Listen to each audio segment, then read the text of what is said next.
And hi again, I'm back. This is Dog. Um, Probably a good break there. My number one son, one and only, um, was calling me from Denver. He is in the Blue Knight Drum Corps, uh, part of Drum Corps International. He's marching with them this summer. It's once in a lifetime thing for him, and he flew out yesterday and didn't have a chance to to do more than just text in last night that he had arrived and he was fine. So he called me to give me a quick 10-minute update. He sounds very tired, and they're working him hard, and he's going to have a great, memorable summer, and I'm proud of him. So anyway, that was my interruption. That's why I stopped the previous video, and it was a good thing too because the video was at 24 minutes, and that's plenty. That is plenty. I'm just about needing another computer to process all the videos, all the footage I'm taking.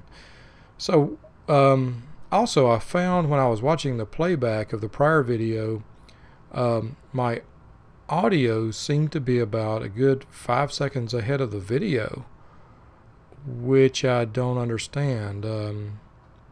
Anyway, I wonder if there's a delay with Camstudio. I don't know what's going on. I'll keep working on it. I'll probably just keep my videos shorter from here on out so that maybe that's not so much of a problem, or until I can figure out what the problem is, at least maybe. Just rack up a little bit more experience with Camstudio here. So this is Matt Wells. He's been the other candidate for the fifth outfielder. He's basically been down in our Little Rock system. CHT, that was Chattanooga. That was our prior abbreviation, short team name. But we were actually in Key West in 2016. It just took a little bit longer for the abbreviation to get updated. He had limited appearances for us in 2016, and he did well. I can only hope for that kind of performance from our fifth outfielder. And I do try to keep 5 outfielders on my UBL squad. 5 outfielders, 5 infielders, with everybody pretty much cross-trained and can move to different positions. Makes it easy for the AI to bring in pinch hitters in late innings. Excuse me. Pedro Rivera was a waiver claim last year from Madison, actually from Winnipeg. Let's see here. No, I'm sorry. He was a Salt Lake City player, as you can see by his cap, sort of a teal color. Salt Lake City Storm. Put him on waivers. He got claimed by Madison. But before Madison could clear up roster space, they couldn't clear up roster space to put him on their roster, and so he stayed on waivers, and which is a problem. You gotta manage your 40-man roster really carefully. And we snagged him because of his high contact gap and avoid K ratings. He had a decent season with us this year. Had 120 at bats. He hit for a 242 average, 268 OBP, 317 slugging, a little bit under what I was kind of hoping for with this contact and gap rating, but he brought us great defense and good speed. So I'm probably going to be shopping him this season. And that's Pedro Rivera. He's currently our fifth outfielder. And I just traded for this guy, Brian Porter, who is a decent corner outfielder. I traded with the Las Vegas Aces, formerly the Red Stick Raiders, and their GM Borman. I like he's got a nice bell curve suitable for a power park, but I think he'll bring us I think he'll bring us some good bat on our club and a legitimate power threat from as a bench outfielder. You can see he expects to be in the starting lineup, so this dude's not going to be happy for a while, but he'll get used to it. He's right now he's on a minor league contract, which is nice. And who else? Did I cover everybody? Green, Duncan, Gomez, Rivera, Havoc, Porter, Smith. I think so. Yeah. Smith and Wells will start the season down in Little Rock, and probably either Porter or Rivera will as well. You can see, let me pull up their batting stats. There you go. Sort by average. Anyone who does not have out of the park baseball, this is something you can put a lot of serious time into. If you like civilization type games, empire building games, this is a lot of fun. It certainly has been one of my addictions of late. I started off playing offline, a regular game. I started off playing Braves, 1991 Braves. I wanted to try to get Greg Maddux into our starting rotation, and it actually took me to 1992 to do that. And anyway, that dynasty, that sim led me to Utopia, and the guys demanded that I hop on board, and I did, and it's been a lot of fun. Now, for those of you who are purely offline players, let me show you.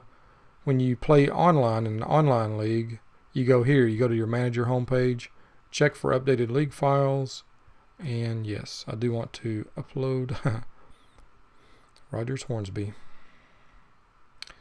So while this file is downloading, let's see. I will tell you, I was starting to tell you a little bit about the Oklahoma Wheat Kings, who, like the Raleigh Stealth, have been sort of hoarding first-round picks and trading for first-round picks. So Oklahoma and Raleigh Oklahoma figures to be the team to beat in the West League in future years, and Raleigh up in the East Northeast expects to be the team to beat in future years up there.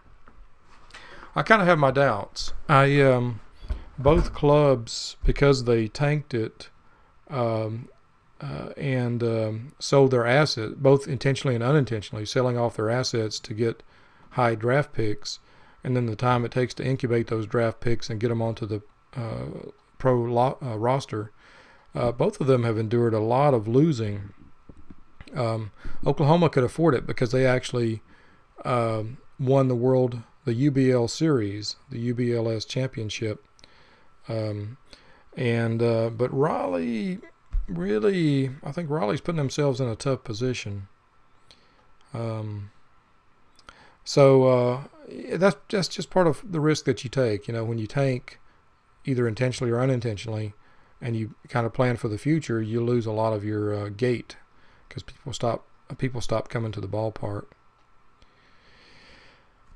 But in the future, those guys have set themselves up for for a dominating run. We'll just have to see. I've got some young players here in Key West, and all my moves, I try to keep an eye on the future and keep the young talent coming up.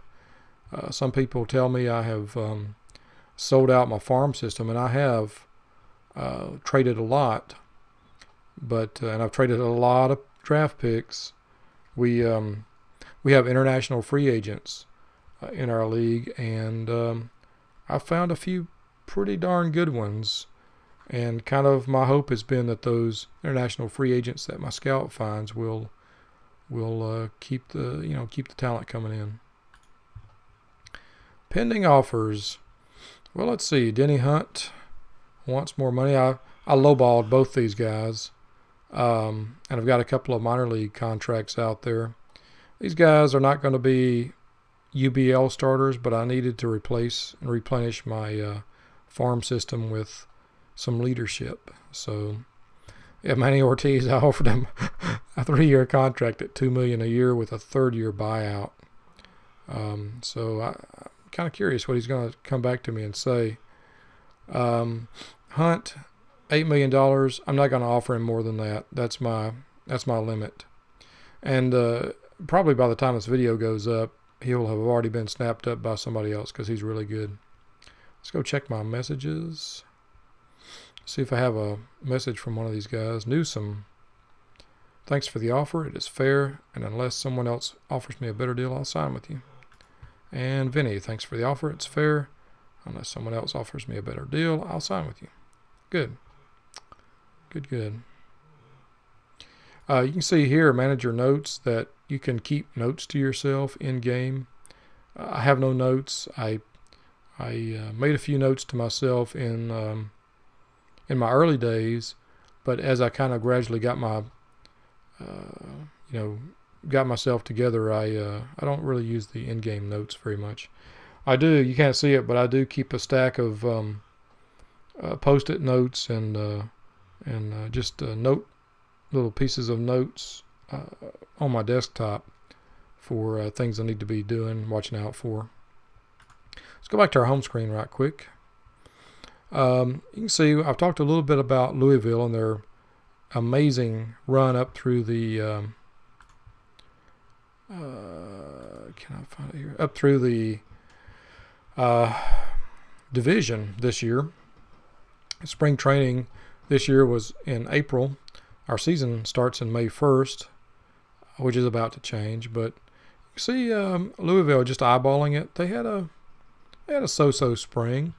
Let's go to stats. Spring training. Let's see. There's no record of it here, but their spring training was about 500. But if you go up here and look at May, you see a lot of green on the board, especially against this team with the funny bird here, the Parrot heads, with a goofy bird. They took 2 series out of 3, 2 out of 3 from us in both our first series, and this one was really the killer. They won the series. You can see how close these games are: 2-1, 4-3, 1-0. This was the killer. Look at this. 1 run on 1 hit. We had 0 runs on 10 hits. Fail my life. From that point on, look at the run they went on. Just winning. Winning. In May they won. In June they won. Look at this. They took 2 out of 3 from us again. No, I'm sorry. We took 2 out of 3 from them. We lost a very close. Again, all these games are close. Oh, no, I'm sorry. I keep getting confused on what I'm looking at. Louisville did take 2 out of 3 from us in June. All these series were really close. In July, again, they took 2 out of 3. Late July, we finally started turning it around with some moves and trades, but we never could reel them in. They took 2 out of 3 from us in August, and then again 2 out of 3 from us in both series in August. We finally swept them in September, but it was too little, too late. And let's go back to the stats. Louisville, there were 7 games above 500 in May, 5 games above in June, 6 games above in July. See how consistent they are? 8 games above 500 in August. And then they finished the season in a bit of a slump, 5-7. But basically they were setting up their rosters and positioning everything for the playoff run. So go back to Key West on the other hand. Louisville, batting average 2nd in the East League, on base 1st, runs scored 2nd, number 2 offense in the East. Didn't strike out much, and they stole a bunch of bases. Also number 2 in ERA, number 2 in runs allowed. So they were the number 2 offense and the number 2 defense in the East League. Yep. Key West, look at these numbers. Look at these defensive numbers. First. We gave out a mediocre number of free passes. And we're not a strikeout club. We're a pitch-to-contact club. But we were at the top in the East League in so many defensive categories. Unfortunately, our batting was not so great. The only aspect we were really good in was home runs. Our guys can hit them over the fence, which is surprising because of our home run factor, but we do have some muscle on the club. So, as the season progressed, I realized this was bad, and I I tried as best I could to fix it, resync the lineup and make changes to the lineups and make a few trades, but ultimately it didn't work out for us. We did finish the season on an 8-2 run, yeah, we did not hit very well against right-handed pitchers. We didn't score a lot of runs against right-handed pitching, which is not a good thing because right-handed pitchers are the majority of the league. In May, we started out 2 games above 500. In June, we dropped 2 games below, so we were square at 500 through those first 2 months. In July, 8 games over 500. In August, we were 2 under. And then in September, back to 8 over. We played well enough to win, but we didn't. You can see in May, yeah, about 500. June, yeah, about 500. July, maybe a little bit more green. August, of course, in July, this was our all-star break here, 14th, 15th, 16th. August, not so good. September was a good month. So that's Key West. I think I'll end the video here. I'll carry you through our infield next, and then through our starting pitching, and finally I'll carry you through our bullpen. Yep, love these numbers. Look at that. First. Well, stolen bases, I'll tell you about that too. 4th, 5th, on base. These really aren't bad numbers for a superior defensive team. The problem was when the season started up, we were like 8th and 7th instead of 4th and 5th. And there are 8 teams in the Eastern League, so yeah. Wild card, we just instituted wild card, and if we'd had the wild card this year, we would have won it for the Eastern League. So that's going to be exciting in future years. 8th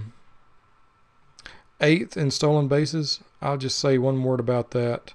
I had my slider set to 0, to the minimum on base stealing in all situations.